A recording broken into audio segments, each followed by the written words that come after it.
বিতর্ক চান না, তাই নিজের সাজা মকুবের জন্য আবেদনও করবেন না, স্পষ্ট জানিয়েছেন সঞ্জয় দত্ত।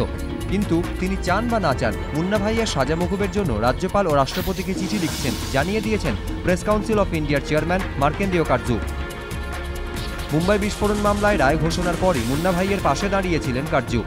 সঞ্জয়ের সাজা মকুবের জন্য আবেদন করার কথা জানিয়েছিলেন তখনই।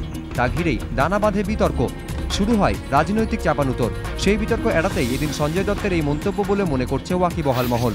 পাশাপাশি প্রশ্ন উঠেছে, সঞ্জয় নিজে যদি শাস্তি মকুবের আবেদন না করেন, সেক্ষেত্রে তার হয়ে অন্য কারো আবেদন কতটা গ্রাহ্য হবে? আইনজ্ঞরা অবশ্য বলছেন, যিনি দোষী সাব্যস্ত তিনি নিজে যদি সাজা মকুবের আবেদন নাও করেন, তার হয়ে যে কেউ সেই আবেদন করতে পারেন।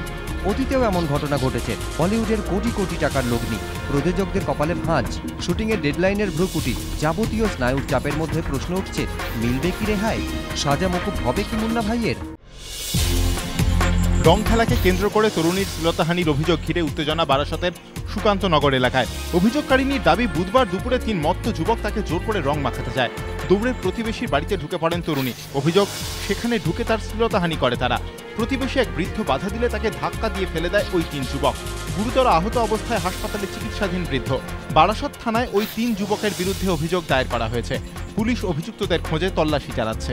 পূর্ব মেদিনীপুরের চণ্ডীপুরের গড় গ্রামেও এক কিশোরীকে শ্লীলতাহানির অভিযোগ। কিশোরীর দাবি, বুধবার দুপুরে বাড়িতে একা ছিল সে। সেই সময় 2 যুবক ঘরের দরজা ভেঙে ভেতরে ঢুকে তার শ্লীলতাহানি করে পালায় বলে অভিযোগ। ঘটনার প্রতিবাদ করলে অভিযুক্তদের বাড়ির লোকজন কিশোরীর মা এবং দাদাকে মারধর করে বলে অভিযোগ। রং খেলাকে কেন্দ্র করে সিপিএম তৃণমূল সংঘর্ষের জেরে বৃহস্পতিবার নতুন করে উত্তেজনা ছড়ায় দুর্গাপুরের অমরাবতী এলাকায়।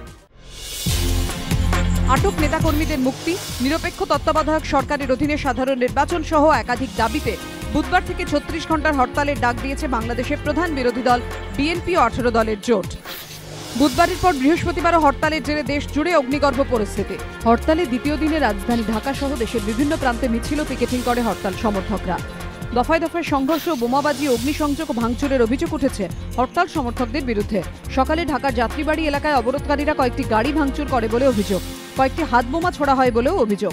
পরিস্থিতি নিয়ন্ত্রণে আনতে পুলিশকে রবার বুলেটও ছুটতে হয়। ঢাকার মুগদা এলাকাতেও কয়েকটি গাড়ি ভাঙচুর করা হয়। সেগুনবাগিচায় বারডেম 2 হাসপাতালের সামনে একটি অটোরিকশা ভাঙচুর করে বিএনপি সমর্থকরা। অশান্তির খবর পাওয়া গেছে মিরপুর, ধোলাইরপাড় ও কেরানীগঞ্জ থেকেও। অন্যদিকে জামাত শীর্ষ নেতা দেলোয়ার হোসেন সাইদের ফাঁসির নির্দেশের বিরুদ্ধে বৃহস্পতিবারই আদালতের দ্বারস্থ হয়েছেন তাঁর আইনজীবী। ডেপুটি মেয়র ফরজানা আলমের স্বামী, পেশায় আইনজীবী আব্দুল মমিন, বুধবার বিকেলে ব্রোজেরহাট যাওয়ার জন্য বাইক নিয়ে বাড়ি থেকে বেরোন। তারপর আর বাড়ি ফেরেননি। রাত হয়ে যাওয়ায় খোঁজ খবর শুরু করে পরিবার। যোগাযোগ করা হয় কসবা থানায়।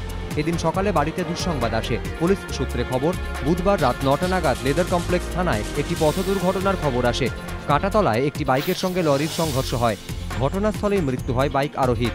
এরপর দেহ কাঁটাপুকুর মর্গে নিয়ে যাওয়া হয়। এদিন সকালে মর্গে গিয়ে আব্দুল মমিনকে শনাক্ত করে তার পরিবার। খবর পেয়ে কাঁটাপুকুর মর্গে যান মেয়র এবং পুরমন্ত্রী।